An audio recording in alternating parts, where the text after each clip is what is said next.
থাকিলে আমাৰ ইমানকে ইমান কোন যে আগবাঢ়ি আপোনালোকে যে আহিছে সেইটোৱে ধন্যবাদ।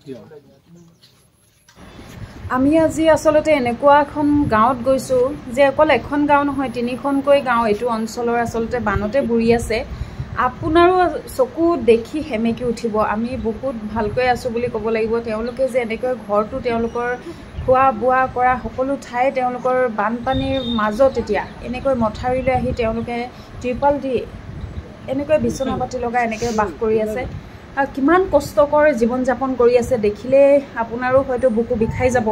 বহুত কষ্টকৰ জীৱন আচলতে তেওঁলোকে অতিবাহিত কৰিছে। কিবা সাহায্য পাইছেনে? সাহায্যনো কিন্তু চৰকাৰৰ ফালৰ পৰা এদিন পালোঁ আৰু তাৰপৰা এনেকৈ বেলেগে দিছেহি বাৰু দি আছে দুই এটা। সৰু ল'ৰা ছোৱালী আছে? সৰু ল'ৰা ছোৱালী আছে।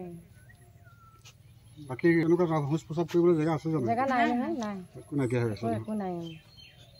প্ৰকৃতিৰ দুৰ্যোগ এতিয়া একদম বেলেগ আৰু বৰ বিপদত থকা কথা আছোঁ আৰু। কিবা ক'ব নি চৰকাৰলৈ? চৰকাৰলৈ কিনো ক'ব, সেই ক'লেও একেটাই একোৱে নিদিয়ে। প্ৰতি বছৰে ডুবি থাকে। চাৰ্ভিচ কৰি গৰা পালেহি আহি ইবছৰলৈ ধৰক ঘৰ পাবহি এতিয়া গৰাই। প্ৰতি চৰকাৰে আহে কিবা এটা কৰিম একোৱেই নকৰে। মাটি দিম আমুক দিম কয় আৰু। চৰকাৰৰ ফালৰ পৰা বিধায়ক কোন কোন আহিছিল? বিধায়ক আহিছিলে? কি ক'লে তেখেতেনো কি নহয়, একোৱে দিম বুলি কয়, প্ৰতি বছৰে নিদিয়ে আৰু। আপোনালোকক সাহায্য কৰিম বা মাটি অকণমান চাই দিম, কিবা এটা কৰি দিম বা গৰাটো কিবা এটা কৰি দিম বুলি কয়। প্ৰতি বছৰে কয়, মানে এবছৰো নিদিয়ে। বিধায়কৰ নাম কি? বিধায়কজনৰ নামজন আছিলে কি আছিলে? এওঁৰ কথাবোৰ শুনি আচলতে দুখেই লাগিছে। কিনো ক'ব কিনো কৰিব। আমি আচলতে ইমান সহায়তো কৰিব পৰা নাই। কিঞ্চিতমান অকণমান সহায় আৰু মাত এষাৰ দিবৰ কাৰণেহে আমি সকলোৱে তেওঁলোকৰ কাষলৈ আহিছোঁ। এই দিহিং নদীৰ বাঢ়নী পানীতেই জলবন্দী হৈ আছে 3খনকৈ গাঁও। বছৰ বছৰ ধৰি এনেকৈয়ে পানী হয় আচলতে তেওঁলোকৰ। সপোনৰ ঘৰখনত এতিয়া তেওঁলোকৰ একাঠু পৰ্যন্ত নহয়, এবুকু পৰ্যন্ত পানী বুৰ গৈ আছে। পানীত তেওঁলোকে 150টা পৰিয়াল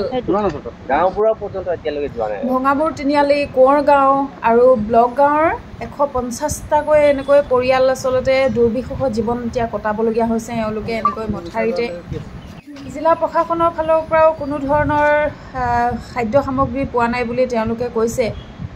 বুঢ়ীদিহিঙৰ প্ৰলয়ংকাৰী বানে আকৌ উটুৱাই নিলে বুলি তেওঁলোকে আমাৰ আগত কৈছে যে গাঁওখনৰ যিটো সংযোগী মথাউৰি সেইটো উটুৱাই লৈ গ'ল, যাৰ বাবে ইখন গাঁৱৰ পৰা সিখন গাঁৱলৈ এতিয়া অহা যোৱাও কৰিব নোৱাৰা হৈ থাকিলে তেওঁলোকে। আৰু বিচ্ছিন্ন হৈ পৰিছে যোগাযোগ ব্যৱস্থাটো। এতিয়া কাৰেণ্টটো কাটি থৈ দিছে। আকৌ আপোনাৰ তেওঁলোকৰ খোৱা বোৱা পানীৰো বেমাৰো হ'ব।